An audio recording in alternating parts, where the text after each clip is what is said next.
ప్రభువైన యేసుక్రీస్తు నామములో మీకు అందరికీ శుభములు వందనాలను తెలియజేస్తున్నాను. దేవుడు ఈ ఉదయకాలం మనల్ని సజీవుల భూమిలో ఉంచి మరొక దినాన్ని ఆయనను ఆరాధించుటకు, ఆయనను స్తుతించుటకు దేవుడిచ్చిన చక్కటి తరుణాన్ని బట్టి దేవాది దేవునికి నేను వందనాలు చెల్లిస్తున్నాను. ఈ ఉదయకాలం ధ్యానించిన అంశము, దేవుడు తను ప్రేమించు వారి కొరకు సిద్ధపరిచినది. దేవుడు తనను ఎవరైతే ప్రేమిస్తారో వారి కొరకు సిద్ధపరిచినవి ఏవేవి సిద్ధపరిచినాడో వాటిని కొద్ది నిమిషాలు మనము వాక్యం ద్వారా గమనించుకుందాం. అపొస్తలుడైన పౌలు కొరింథీయులకు రాసిన మొదటి ఉత్తరము 2వ అధ్యాయం 9వ వచనములో చక్కటి మాట మనకు దాగింది. ఇందును గూర్చి దేవుడు తను ప్రేమించు వారి కొరకు ఏవి సిద్ధపరచునో అవి కంటికి కనబడలేదు, చెవికి వినబడలేదు, మనుష్య హృదయమునకు గోచరము కాలేదు అని వ్రాయబడి ఉన్నది. 10వ వచనం అంటాడు, మనకైతే దేవుడు వాటిని తన ఆత్మ వలన బయలుపరిచి ఉన్నాడు. చక్కటి మాటలు మనము చదువుకొని ఉంటున్నాం. చిన్న ప్రార్థన చేసుకొని నేటి అంశాన్ని మనము ముందుకెళ్దాం. పరిశుద్ధుడా, ప్రేమ, నమ్మకము కలిగిన తండ్రి, కొద్ది నిమిషములు మీ మాటలు మేము ధ్యానిస్తూ ఉంటుండగా మాతో మీరు మాట్లాడి మీ స్వరమును వినిపించి ఈ లైవ్లో ఉన్న ప్రతి బిడ్డను మీరు ఆశీర్వదించి నీ కృపలో దీవించమని, నీ స్వరమును మాకు వినిపించమని యేసు నామమును అడుగుతున్నాను తండ్రి, ఆమేన్. కొరింథీయులకు రాసిన మొదటి ఉత్తరము 2వ అధ్యాయం 9వ వచనంలో ఇందుని గురించి, దేవుడు తను ప్రేమించు వారి కొరకు ఏవి సిద్ధపరిచునో అవి కంటికి కనబడలేదు, చెవికి వినబడలేదు, మనుష్య హృదయమునకు గోచరము కాలేదు అని వ్రాయబడి ఉన్నది. అనగా దేవుడు ప్రేమించిన వారి కొరకు, దేవుడు తాను ప్రేమించిన తన యొక్క బిడ్డల కొరకు ఏవి సిద్ధపరిచినాడు అవి కంటికి కనబడనివి. దేవుడు ఇచ్చే ఈవులు, దేవుడు చేసే మేలులు మనకు కంటికి కనబడవు, మన హృదయమునకు అగోచరముగా ఉంటాయి. కానీ ఆత్మీయ స్థితిలో అవి దీవెనకరంగా ఉన్నట్టుగా మనం చూస్తూ ఉంటున్నాం. దేవుని ప్రేమించే వారికి, ఎవరైతే దేవుని యొక్క ఆజ్ఞానుసారముగా, ఎవరైతే దేవుడు మాట ప్రకారము జీవిస్తూ ఉంటారో అట్టి వారి జీవితాలలో దేవుడు అనేకమైన మేలులను చేసేవానిగా ఉన్నట్టుగా మనం చూస్తుంటున్నాం. ఆయన చేసే ప్రతి మేలు ఒక దీవెనకరంగా ఉంటుంది మన జీవితాలకు.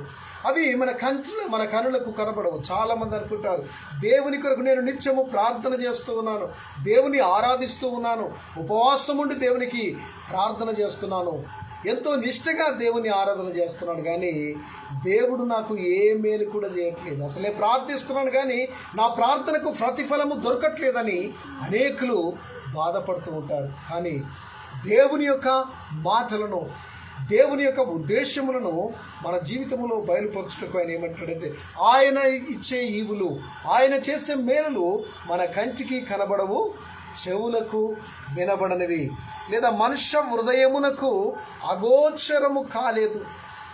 మన హృదయము దాన్ని గ్రహించలేనిదిగా ఉన్నట్టుగా మనం చూస్తుంటున్నాం. మంచి మేలులను, తృప్తికరమైన ఆశీర్వాదములను దేవుడు ఇవ్వబోతూ ఉంటున్నాడు. ఎవరికి దేవుడు ఇచ్చి మేలులను ఇస్తాడంటే తనను ప్రేమించే వారికి. దేవుణ్ణి ప్రేమించడము మనము నేర్చుకోవాలి. అందుకే 91వ కీర్తనలో 14వ వచనం, అతడు నన్ను ప్రేమించుచున్నాడు గనుక నేను అతన్ని తప్పించదను, శ్రమలలో నేను అతనికి తోడయుండెదను, దీర్ఘాయువు చేత నేను అతన్ని తృప్తిపరచదనని చక్కటి మాట కీర్తన దేవుడు సెలవిస్తున్నట్టుగా మనం చూస్తున్నాం. దేవుని ప్రేమించే వారికి ఆయన శ్రమలో నుంచి తప్పించేవాడిగా ఉంటాడు. ఆయన మంచి మేలులనిచ్చే దేవునిగా ఉంటాడు, మంచి ఆశీర్వాదములను ఇచ్చే దేవునిగా ఉంటాడు, మంచి అద్భుతములను ఇచ్చే దేవునిగా, మంచి మేలులను మన జీవితాల్లో అనుగ్రహించే వానిగా దేవుడు ఉన్నట్టుగా మనం చూస్తూ ఉంటున్నాం. అట్టి దేవుని యొక్క మేలులను, అట్టి దేవుని యొక్క ఆశీర్వాదములను మనం పొందుటకు మనల్ని మనము సిద్ధము కావాలి. 10వ వచనం అంటాడు, ఇవి ఎలా మనకు అర్థమవుతాయనంటే, మనకైతే దేవుడు వాటిని తన ఆత్మ వలన అనుగ్రహిస్తూ ఉంటాడు, లేదా ఆత్మ వలన బయలుపరిచి ఉన్నాడు. దేవుని ఆత్మ చేత, దేవుని యొక్క కృపలో వీటన్నిటినీ ఆయన మనకు బయలుపరుస్తాడు అని దేవుని యొక్క మాటలు మనకు సెలవిస్తూ ఉన్నాయి. కనుక దేవుడు దాచిన మేలులు, ఏ మేలును మన కొరకు దాచి ఉంచాడో ఒకసారి అంత గొప్ప దేవుణ్ణి మనము కలిగి ఉండడము ఎంతో ఆశీర్వాదకరమని దేవుని యొక్క మాటలు మనకు సెలవిస్తుంటున్నాయి. పరిశుద్ధ గ్రంథంలో చూస్తే యెషయా గ్రంథము ఒకసారి చూడండి. యెషయా గ్రంథములో 64వ అధ్యాయము 4వ వచనంలో చక్కటి మాట మనకు కనబడుతుంటుంది. యెషయా గ్రంథము 64వ అధ్యాయము 4వ వచనం చూసినప్పుడు, తన కొరకు కనిపెట్టుమాని విషయమై నీవు తప్ప తన కార్యము సఫలము చేయు మరి ఏ దేవుడిని ఎవడు ఏ కాలమున చూచి ఉండలేదు. అట్టి దేవుడు కలడన్న సమాచారము మనుషులకు వినబడలేదు, అట్టి సంగతి వారికి తెలిసి ఉండలేదు. చక్కటి మాట ఏంటంటే, తన కొరకు కనిపెట్టుకుని వారి విషయమై నీవు తప్ప ఎవరైతే దేవుని కొరకు కనిపెడుతూ ఉంటారో, ఎవరైతే దేవుని కొరకు ఎదురు చూస్తూ ఉంటారో, అట్టి వారి విషయంలో దేవుడు గొప్ప మేలులు చేయడానికి సిద్ధంగా ఉంటాడు. తన కొరకు, తన రాక కొరకు, లేదా తనను స్వీకరించుకున్నటకు వారి హృదయాల్లో ప్రతిష్ఠించుకున్నటకు ఎవరైతే దేవుని కొరకు ఎదురు చూచేవారు ఉంటారో, కనిపెట్టుకొని ఉండేవారు ఉంటారో, వారి జీవితాలలో అనేక కార్యములు, తన కార్యము సఫలము చేయు మరి ఏ దేవుణ్ణి ఎవడు నే కాలమును చూచి ఉండలేదు. ఎవరైతే ఆయనను కనిపెట్టుకొని ఉంటారో వారి జీవితాల్లో దేవుడు అనేకమైన గొప్ప కార్యములను చేసే దేవునిగా మనకు కనబడుతూ ఉంటున్నాడు. ఆశ్చర్య కార్యములను దేవుడు చేయడం సిద్ధంగా ఉంటున్నాడు. అట్టి దేవుడు ఏ కాలములో కూడా ఎవరు కూడా అతన్ని చూడలేదు అని అంటాడు. ఇంకేమంటే, అట్టి దేవుడు కలడన్న సమాచారము మనుషులకు వినబడలేదు. మేలులు చేసే దేవుడు, ఆశీర్వాదములనిచ్చే దేవుడు, అభివృద్ధిని చేసే దేవుడు, ఆశ్చర్యమైన క్రియలను చేసే దేవుడు, ఇంత గొప్ప దేవుడు ఉన్నాడని కూడా ఎవరికి కూడా అర్థం కాలేదు అని దేవుని యొక్క మాటలు మనకు సెలవిస్తుంటాయి. అదే యెషయా గ్రంథంలో 25వ అధ్యాయం 9వ వచనంలో చూసుకున్నట్లయితే చక్కటి మాట మనకు కనబడుతుంది. ఆ దినమున జనులు ఇలాగందరూ, ఇదిగో మనలను రక్షించునని మనము కనిపెట్టుకొని ఉన్న మన దేవుడు, మనము కనిపెట్టుకొని ఉన్న యెహోవా ఈయనే, ఆయన రక్షణను బట్టి సంతోషించి ఉత్సహింతుము. మనలను రక్షించు మనము కనిపెట్టుకొని ఉన్న దేవుడు ఈయనే. ఇదిగో ఆయన మన యొక్క రక్షణను బట్టి సంతోషించి ఉత్సాహం చేద్దాం. ఈయనే యెహోవా, ఈయన కొరకే ఈయననే మనం కనిపెట్టుకొని ఉన్నాం. ఈయన మన హృదయ వాంఛలను తీర్చువాడు. ఈయన మన జీవితంలో రక్షణ అనుభవాన్ని ఇచ్చే దేవునిగా ఉంటున్నాడు. కనుక అట్టి దేవుని కలిగి ఉండడము గొప్ప ఆశీర్వాదకరమని ప్రజలు ఒకరికొకరు వారు చెప్పుకున్నట్టుగా మనం చూస్తూ ఉంటున్నాం. 30వ అధ్యాయము యెషయా గ్రంథంలో 18వ వచనంలో కూడా చక్కటి మాట అంటాడు. అక్కడ ఏమంటే, కావున మీ యందు దయ చూపవలనని యెహోవా ఆలస్యము చేయిచూ ఉన్నాడు. ఆయన యందు, లేదా ఆయన కొరకు కనిపెట్టుకునే ప్రజల ఎడల, లేదా అనేక తాను ప్రేమించిన తన జనాంగం ఎడల ఆయన తాను ప్రేమ కలిగి ఉన్నాడు. గనక ఆయన రాకను ఇంకా ఆలస్యము చేస్తూ ఉంటున్నాడు. ఇదిగో ఆయన రాబోతూ ఉన్నాడు. ఆయన వచ్చి తనకిష్టమైన తన ప్రజలను తన వెంట తీసుకొని వెళ్ళడానికి ఆయన సిద్ధముగా ఉన్నాడు. గనుక మరి మనము ఆయన కొరకు కనిపెట్టే ప్రజలముగా ఉన్నామా, దేవుని కొరకు ఎదురు చూచే బిడ్డలముగా నీవు నేను ఉన్నామా అని దేవుని యొక్క మాటలు మనకు సెలవిస్తుంటున్నాయి. ఇక్కడ 30వ అధ్యాయంలో యెషయా గ్రంథంలో 18వ వచనం ఉంటాడు, కావున మీ యందు దయ చూపవలనని యెహోవా ఆలస్యము చేయుచున్నాడు. దేవుడు మీ విషయంలో ఇంకా ఆయన రాకుండా ఆలస్యం చేస్తున్నాడంటే మీ మీద ఇంకా ఆయన దయ చూపుతూ ఉంటున్నాడు. నీవు ఏ స్థితిలో ఉన్నావు? పాపపు స్థితిలో ఉన్నావా? వ్యర్థమైన స్థితిలో నీవు ఇంకా జీవిస్తూ ఉన్నావా? ఒకవేళ వ్యర్థమైన జీవితాన్ని వదులుకొని దేవుని వైపు మరలకపోతే ఇకనైనా నీవు మరలి ప్రభు వైపులకు వచ్చినప్పుడు దేవుడు నిన్ను దీవించడానికి సిద్ధంగా వచ్చున్నాడు. ఇంకా నీ కొరకు నీవు మారుమనస్సు పొందాలని, మనము మారుమనస్సు పొందాలని దేవుడు ఎంతో దృఢ నిశ్చయిత కలిగి ఆయన రాకను ఆలస్యము చేస్తున్నట్టుగా మనం చూస్తుంటున్నాం. మిమ్మును కరుణింపవలనని ఆయన నిలబడి ఉన్నాడు, ఆయన నిలుచుని ఉన్నాడు. ఇంకను మీ జీవితాలలో మీరు మార్పు కలిగి ఆయన వైపు చూస్తారేమో అని, ఆయనను కనుగొంటారేమో అని, ఆయన వైపు మీ యొక్క కన్నులు ఎత్తి ఆయన కొరకు కనిపెట్టుకొని జీవిస్తారేమో అని దేవుడు తన రాకను ఆలస్యము చేస్తూ ఉన్నాడు. ఇంకా ఆయన మన కొరకు నిలబడి ఉన్నట్టుగా మనం చూస్తుంటున్నాం. ఇంకా అంటాడు చివరి భాగంలో, యెహోవా న్యాయము తీర్చు దేవుడు, ఆయన నిమిత్తము కనిపెట్టుకుని వారు ధన్యులు. ఎవరైతే దేవుని కొరకు కనిపెట్టుకొని ఉంటారో వారు ధన్యులు అంటాడు. ఆయన న్యాయము తీర్చే దేవుడు. ఆయన అవసరతలను తీర్చే దేవుడు. ఆయన మన కొరకు గొప్ప గొప్ప మేలులను చేసే దేవుడు మన కొరకు చూస్తూ ఉంటున్నాడు. తను ప్రేమించే బిడ్డలకు గొప్ప ఆశీర్వాదములు ఇచ్చుటకు ఆయన సిద్ధంగా ఉన్నట్టుగా మనం చూస్తుంటున్నాం. ఇంకా ఆయన కొరకు లేదా ఆయనను ప్రేమించే బిడ్డలకు ఆయన ఏమి సిద్ధపరచాడంటే కొన్ని 3 విషయములను మనం ఈరోజు మాట్లాడుకుందాం. మొదటిగా, దేవుడు మానవుని కొరకు విందును సిద్ధపరిచి ఉంటున్నాడు. ఒక విందును సిద్ధపరిచాడు తాను ప్రేమించే బిడ్డలకు. ఆ విందు ఏంటని మనం చూసినప్పుడు మత్తయి సువార్త 22వ అధ్యాయంలో మనకు కనబడుతూ ఉంటుంది. 2వ వచనం మనం చూసినప్పుడు చక్కటి మాట మనకు కనబడుతుంది. మత్తయి సువార్తలో మన సువార్తల భాగంలో మనం చూస్తూ ఉంటాం. 2వ అధ్యాయంలో 22వ అధ్యాయం 2వ వచనంలో చూసినప్పుడు అక్కడ ఒక ఉపమానమును దేవుడు సెలవిస్తున్నట్టుగా మనం చూస్తుంటున్నాం. యేసు వారికి ఉత్తరం ఇచ్చుతూ తిరిగి ఈ ఉపమాన రీతిగా ఇట్లనెను, పరలోక రాజ్యము తన కుమారుని పెండ్లి విందు చేసిన ఒక రాజును పోలి ఉన్నది. పరలోక రాజ్యమును ఆయన వివరిస్తూ ఒక పెండ్లికి విందుకు తన కుమారుని యొక్క పెండ్లి విందును చేసిన ఒక రాజును పోలి ఉంటూ ఉన్నది ఈ యొక్క పరలోక రాజ్యం. కనుక ఈ 4, 6 వచనాల్లో మనం చూస్తే కనబడుతుంది. ఆయన ఒక రాజు తన కుమారుని పెండ్లి విందును సిద్ధము చేసి తన కుమారుని వివాహము చేయడానికి ఆయన సంసిద్ధత ఏర్పాటు చేసి ఉంటున్నాడు. ఆ వివాహ కార్యానికి అనేకులకు ఆయన వారికి పిలుపులను పంపినట్టుగా మనం చూస్తుంటున్నాం. ఆహ్వాన పత్రికలు అనేకులకు అందించబడ్డాయి. ఆ ఆహ్వానాన్ని అందుకున్న ప్రతి ఒక్కరికి ఆ వివాహము ఫలాని దినములో ఉంది, మీరందరూ రావాలి అని ఆయన విందును ఏర్పాటు చేసి తన పనివారిలో కొంతమందిని వారిని ఏర్పరచబడిన వారు లేదా పిలువబడిన వారి యొద్దకు ఆయన పంపుతూ ఉన్నట్టుగా మనం చూస్తుంటున్నాం. ఇక్కడ 4వ వచనం చూస్తే ఇక్కడ ఉంటుంది, కాగా అతడు, ఇదిగో నా విందు సిద్ధపరిచి ఉన్నాను, ఎద్దులను కొవ్విన పశువులను వధించబడినవి అంతయు సిద్ధంగా ఉన్నది, పెండ్లి విందుకు రండని పిలువబడిన వారితో చెప్పుడని వేరే దాసులను పంపెను. తన యొక్క దాసులను పంపుతూ ఉంటున్నాడు. అయ్యా, విందు సిద్ధముగా ఉంది, ఆ విందులో పాలు పంపులు పొందుటకు మీరు రండి అని ఆయన ఆహ్వానాన్ని తెలియజేస్తూ ఉంటున్నాడు. ఈ పెండ్లి విందు ఏంటి అంటే పరలోక రాజ్యములో దేవుని సముఖములో దేవుని రాజ్యములో ప్రవేశించుటకు ఈ లోకములో ఉన్న తన మనుషులకు, దేవుని యొక్క వాక్యానుసారంగా జీవించే తన ప్రజలకు లేదా ప్రజలందరికీ ఆయన ఆహ్వానాన్ని తెలియజేస్తున్నాడు. రండి, ఆయన ఆహ్వానములో ఆయన విందులో పాలు పంపులు పొందండి. విందు రెడీగా ఉంది, సిద్ధము చేయబడింది. క్రొవ్విన ఎద్దులు వధించబడినాయి, పశుమాంసములు సిద్ధము చేయబడి ఉన్నాయి అని పిలువబడిన వారితో చెప్పుడని ఆయన దాసులను పంపించి వేసినట్టుగా మనం చూస్తుంటున్నాం. వారు పంపినప్పుడు వారు లక్ష్యము చేయక ఒకడు తన పొలమునకు, ఎప్పుడైతే యజమానుడు ఆ రాజు తన యొక్క ప్రజలకు లేదా పిలువబడిన వారి యొద్దకు తన దాసులను పంపించి రమ్మనన్నప్పుడు వారు ఆ రాజు యొక్క మాటలను నిర్లక్ష్య స్వభావముతో చూసినట్టుగా మనం చూస్తుంటున్నాం.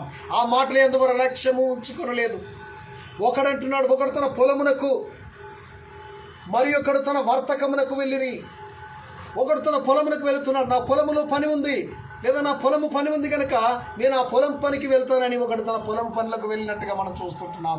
మరి ఒకడు తన యొక్క వర్తకమును, తన బిజినెస్, తన వ్యాపార సంబంధమైన లావాదేవీల కొరకు మరి ఒకడు వెళుతూ ఉన్నట్టుగా తక్కిన వారు అతని దాసులను పట్టుకొని, కొంతమంది ఏం చేశారంటే తన దాసులను పట్టుకొని వారిని అవమానపరిచిరి, వారిని చంపినట్టుగా మనం చూస్తుంటున్నాం.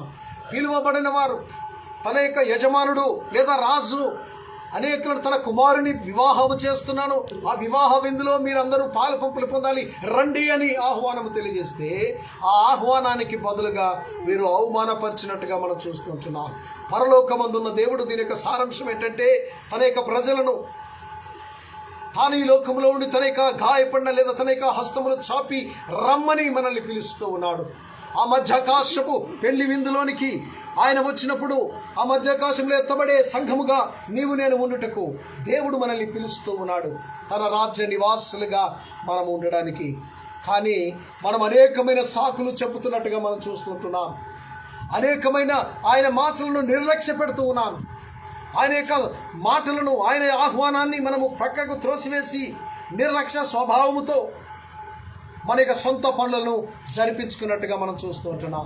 ఒకడంటున్నాడు పొలము పనులకు, మన యొక్క ఉద్యోగాలు, వ్యాపారాలు మన యొక్క లావాదేవీల కొరకు మనం ఆతృత పడుతూ ఈ లోకములో పరిగెత్తుతూ ఉన్నాము. కానీ దేవుని వాక్యమును వినుటకు, లేదా దేవుని వాక్యమును ధ్యానించుటకు, దేవుని వాక్యమును ప్రకటించుటకు నీవు నేను సిద్ధముగా ఉన్నామా?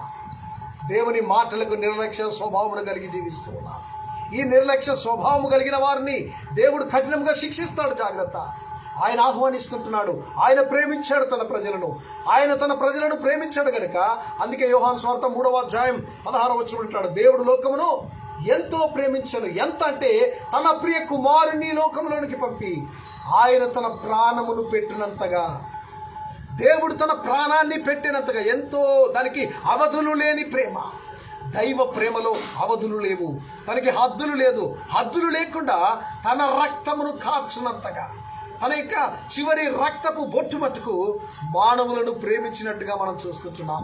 అట్టి ప్రేమ స్వభావము కలిగి దేవుడు మనుషులమైన మనల్ని ఈ నరక పాప శాపముల నుండి విడిపించుటకు ఆయన పరలోకములో అమధ్యాకాశములో ఒక విందును సిద్ధము చేశాడు.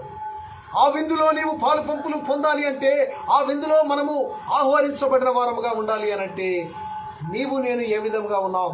ఆ పెళ్లి వస్త్రాన్ని ధరించుకొని ఉన్నామా? ఆ వివాహంలోనికి వచ్చిన వారిలో ఆయన అంటాడు, కింది వచనాల్లో చూస్తే, వస్త్రము లేని వాన్ని బంధించి అతన్ని శిక్షించండి అని చెప్పినట్టుగా మనం చూస్తుంటున్నాం. వివాహమునకు పిలువబడిన వానివి నీవు ఆ యొక్క వివాహ వస్త్రము లేదా పెళ్లి వస్త్రము ధరించుకొని ఉండాలి, లేదా దేవుని కొరకు సంసిద్ధత కలిగి ఆ యొక్క పిలుపులో పాలు పంపులు పొందువారుగా ఉండాలి. దేవుడు పిలిచినప్పుడు ఆ పిలుపును నిర్లక్ష్య స్వభావంతో నీవుంటే తప్పకుండా శిక్ష తప్పదు. ఇక్కడ చూసినప్పుడు కొంతమంది నాకు పొలము పనులు ఉన్నాయన్నాడు, నేను పొలం పనులకు వెళ్ళాలి, ఆ పొలం పనులు అనేకమైన పనులు నాకు, నేను బిజీగా ఉన్నానని కొంతమంది అంటున్నారు. కొంతమంది వర్తకపు వ్యాపార పనుల్లో వారు చాలా తల మునకలై వారు దేవుని నిర్లక్ష్యం పెట్టి దేవునికి ఇవ్వవలసిన సమయాన్ని, ఆ విందులో పాలు పంపులు పొందవలసిన వారు విందునకు రాకుండా వారి సొంత కార్యములను చేసినట్టుగా మనం చూస్తుంటున్నాం. మరికొంతమంది అయితే పిలుచుటకు వచ్చిన తన దాసులను పట్టుకొని వారిని బంధించి, వారిని అవమానపరిచి, వారిని హింసించి, వారిని చంపినట్టుగా మనం చూస్తుంటున్నాం. ఈ దాసులు పరిశుద్ధ స్వార్థను ప్రకటించే దైవ సేవకులకు సాదృశ్యంగా ఉన్నట్టుగా మనం చూస్తుంటున్నాం.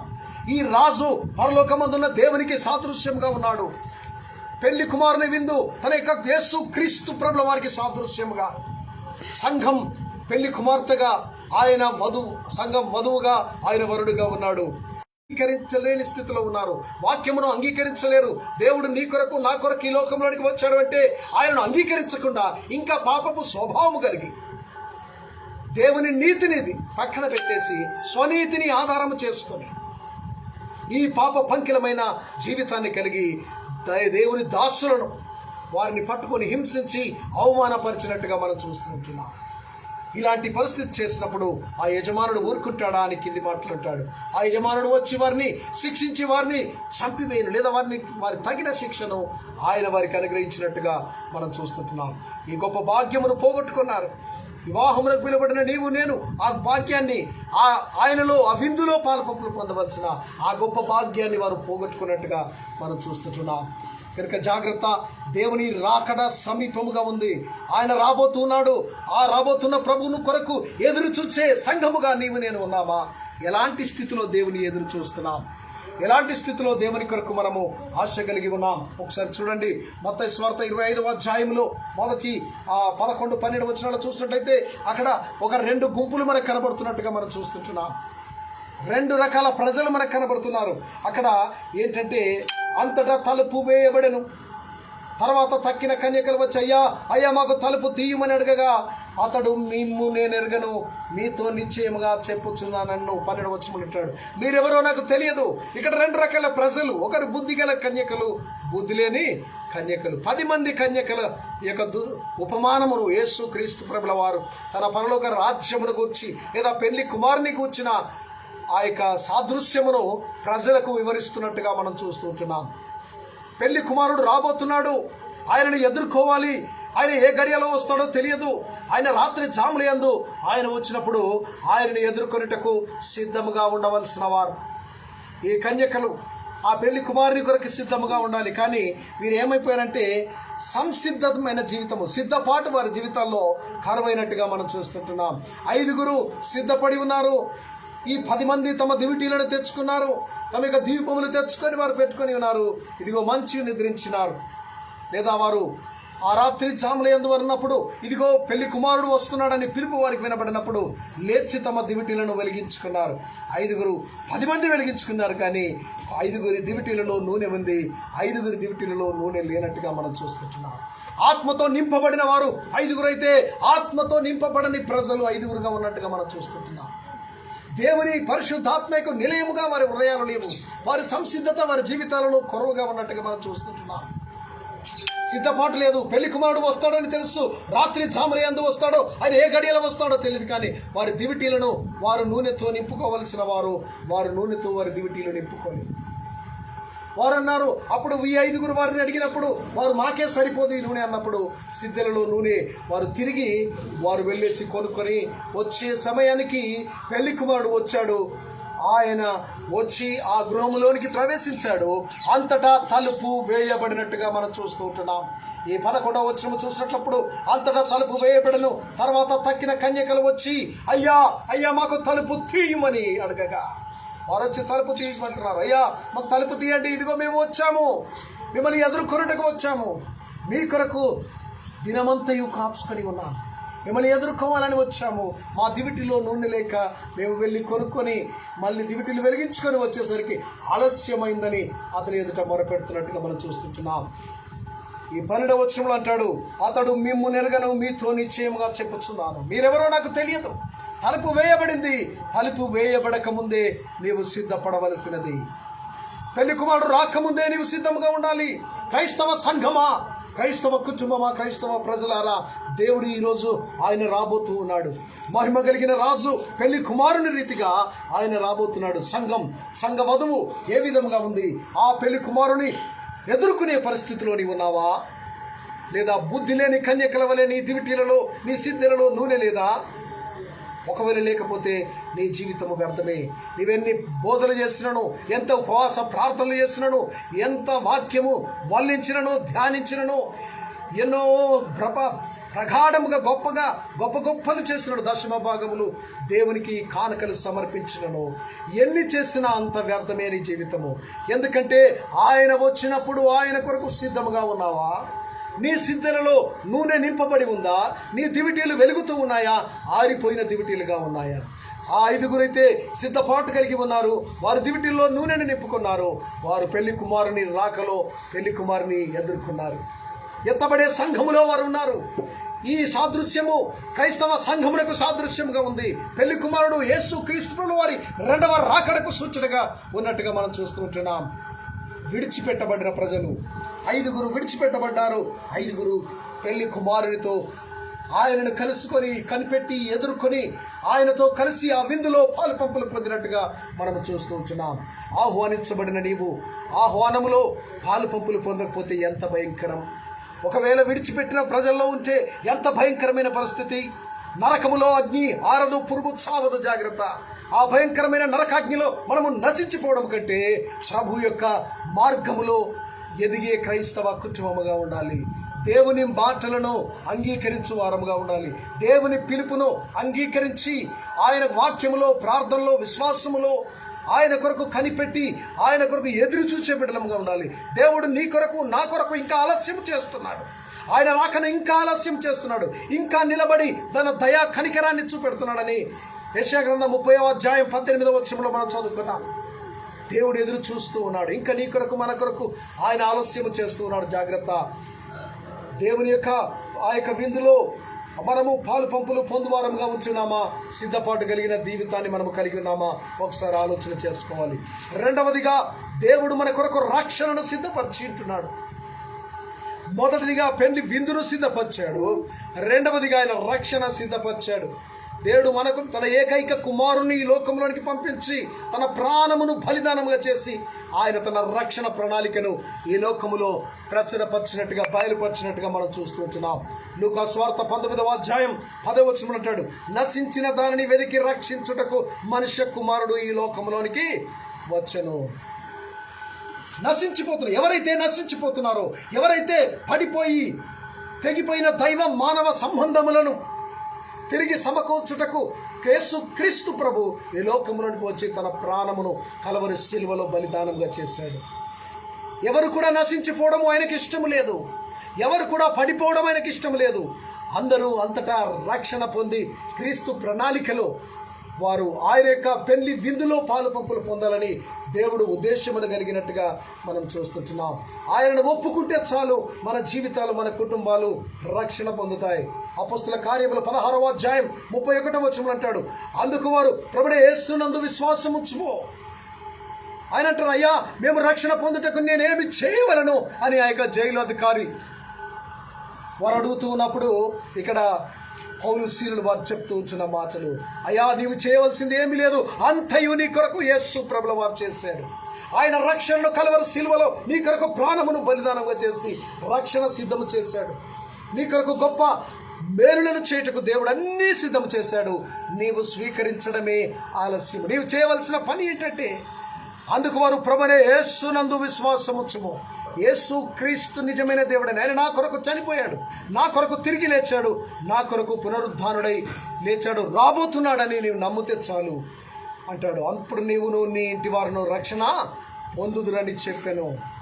నీవు, నీతో పాటు నీ ఇంటి వారు, నీ కుటుంబానికి రక్షణ కలుగుతూ ఉంటుంది, నీ సంఘమునకు రక్షణ కలుగుతూ ఉంటుంది, నీ సమాజానికి, నీ ప్రజలకు, నీ బంధువులకు, నీకు సమస్తానికి రక్షణ కలుగుతుంది. ఏంటంటే యేసు ప్రభు అని నీ నోటితో ఒప్పుకుంటే చాలు. రోమాపత్రిక 10వ అధ్యాయం 9వ వచనం అంటాడు, అదేమనగా యేసు ప్రభు అని నీ నోటితో ఒప్పుకొని దేవుడు మృతులలో నుండి ఆయనను లేపెనని నీ హృదయమునందు విశ్వసించిన ఎడల నీవు రక్షింపబడతావు. నీ నోటితో ఒప్పుకుంటే చాలు, నీ హృదయములో నమ్మకం ఉంచితే చాలు. మొదటిగా యేసు ప్రభుని నోటితో ఒప్పుకోవాలి, దేవుణ్ణి ప్రభువుగా ఒప్పుకోవాలి. రెండవదిగా ఆయన సజీవుడని, ఆయన సజీవునిగా లేచాడని, ఆయన పునరుద్ధానాన్ని ఒప్పుకోవాలి. మూడవదిగా ఆయన యందు విశ్వాసం ఉంచాలి.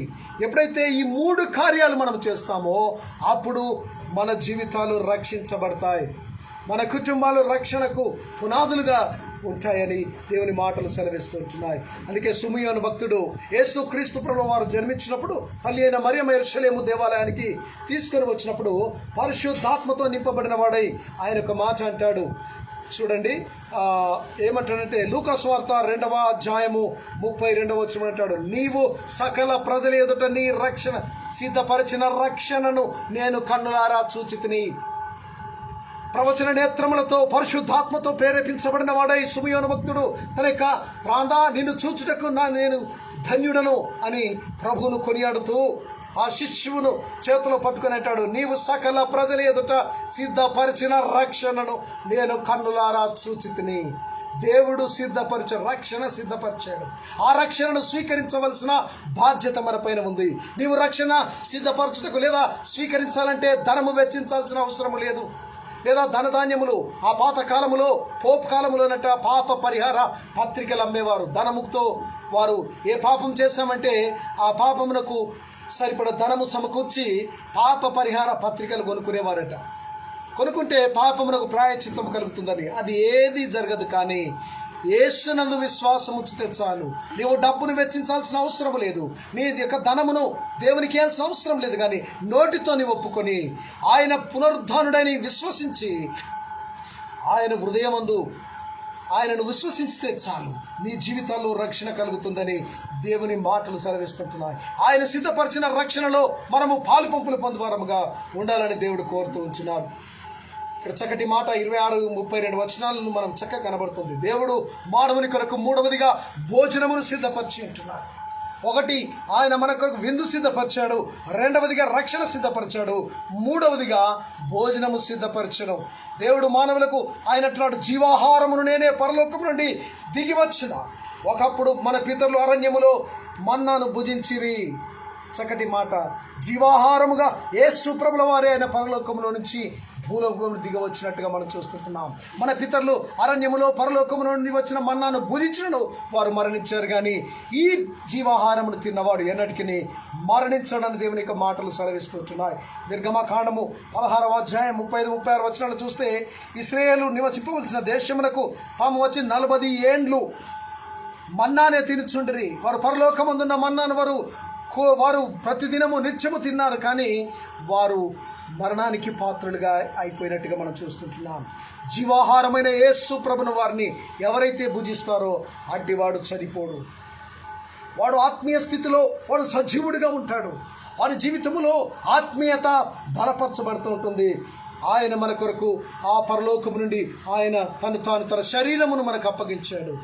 ఇదిగో ఆయన భోజనమును, ఆ పరలోక విందు, ఆ పరిశుద్ధ సమభక్తాన్ని ఆయన తన శిష్యులకు చివరి రాత్రి భోజనముగా ఆయన పంచినట్టుగా మనం చూస్తుంటున్నాం.